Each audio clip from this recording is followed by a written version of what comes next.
All good things must come to an end.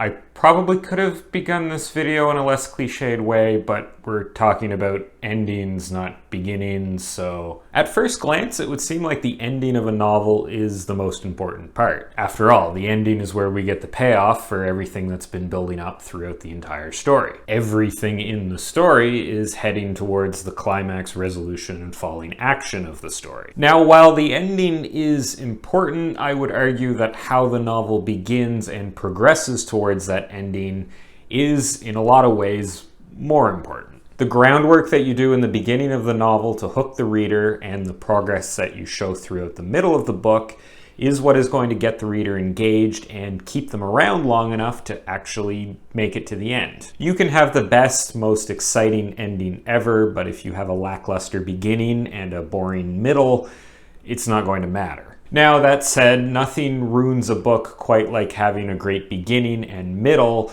tied up with a lackluster ending. So with that in mind, here are some tips on how to write a solid ending. Tip number 1, pay attention to the promises you've made and the expectations that these have bred in your reader. In a lot of ways, writing a good ending is more about what you write near the beginning of the book rather than what you write towards the end.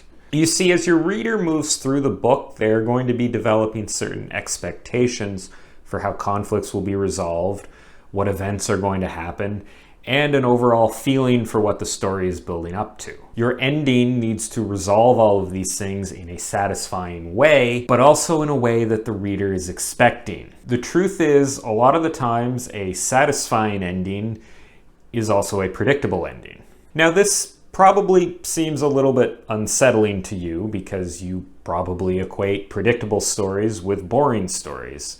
And while you can run into problems with being too predictable, being too unpredictable is almost as bad. You've heard me compare storytelling to music before, which is hard for me to do because I don't know very much about music, but anyway. Your brain is wired to recognize patterns and really likes it when it predicts a pattern correctly. One of the reasons that we find music satisfying, and I'm aware I'm glossing over a bunch of complex psychology here, is that music has patterns that the brain can predict. If you have a sound with no pattern, something like static or white noise, our brain can't predict what's coming, and we generally find it uninteresting. On the other hand, if you have a sound with too simple a pattern, like a scale perhaps, then it becomes too predictable and it's not as satisfying. Music occupies a middle ground between unpredictability and predictability where our brains are most satisfied. It's the same thing with stories. If the ending of a story is completely unexpected or impossible to predict, then it's likely going to be unsatisfying. This is why laying down solid promises and foreshadowing is so important.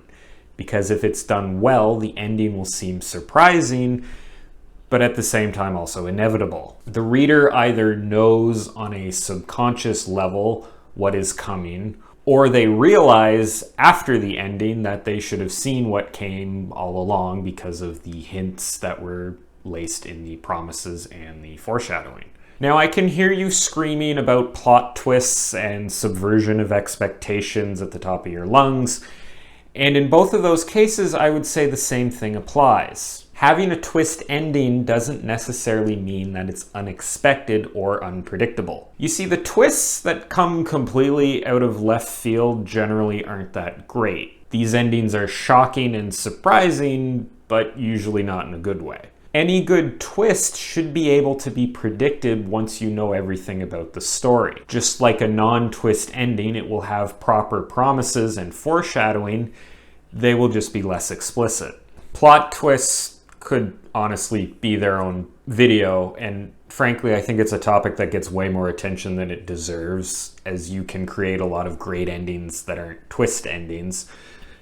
But I want to move on, so just remember that predictability can often be a selling point of a great ending. And just because an ending is unexpected or couldn't have been predicted doesn't mean that it's a good ending. Tip number 2, be mindful of when you resolve plot threads and story arcs. Generally, if you're writing a novel-length work, you are likely to have multiple story threads that need to come together towards the end.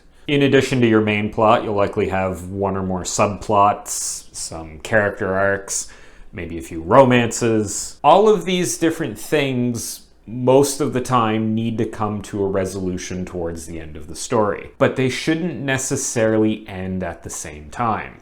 This is partially because having a bunch of plot threads resolving without giving any time for introspection in between can be very jarring. The reader needs some time between resolutions in order to digest what just happened and for the resolution to have the most impact. You can also run the risk of having more emotional resolutions be overshadowed by larger, more exciting moments. You can probably see how having two characters declare their undying love for each other the moment that they are working to defuse a nuclear bomb might leave that first moment a little overshadowed.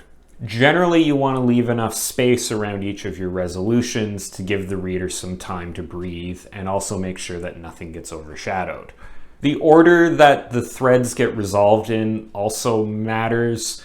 Generally, the larger, more exciting, more important threads get resolved last as they are kind of the main event of the story. But you can also save the smaller resolutions until after the main resolution. It really depends. In the case of subplots and character arcs, they might get resolved or finish even partway through the story. If you're writing something that is going to be part of a series, then you also need to pay attention to unresolved threads or arcs that are going to carry over to the next book. Dealing with endings in books that are part of a series kind of goes beyond the scope of this video, so I'm not going to talk about it. Tip number 3. Make sure you show what has changed, like how I used to be able to see my script and now there's a cat standing in front of it. That's a change. If you've done your job as a writer correctly, then your characters should have been put through hell over the course of your novel. They might have seen their worldview get shattered, they might have lost their chance to return home, they may have been betrayed by a close friend, or otherwise put through trials that will affect them physically and mentally. All that narrative conflict tends to change a person and also the world they live in and how they see that world. Part of an effective ending involves showing how things have changed, whether that be the characters, the setting, or anything else. It's common in stories for the ending to mirror the beginning. Your hero might return home, they might be confronted with a similar problem that they faced at the beginning of the story. Usually the reason for this type of ending, besides the inherent satisfying symmetry, is to show the changes in the character or the world around them. We can see by contrasting the scene at the beginning of the book with the scene at the ending of the book how things have changed and how things were affected by the events of the story. How you demonstrate these changes and whether they are positive or negative depends on your story, but it's important to show them. This is part of making the ending satisfying. The reader has stuck with you all of this time. They've been through the conflict and upheaval of the story.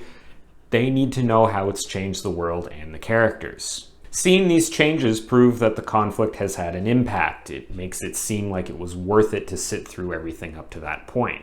Just like I hope it was worth it for you to sit through this video. I know at the beginning I mentioned I didn't spend that much time on the beginning, but I'm realizing now I also didn't spend much time on the ending. I hope you enjoyed this video and found the advice in it useful. If you want to see more stuff like this, you can... What can you do? Let me try that again. If you want to see more stuff like this, you can check out all my other writing advice videos and subscribe to my channel. I post new writing advice related videos every Wednesday, usually towards the end of the day. Thanks for watching, and I'll see you next time.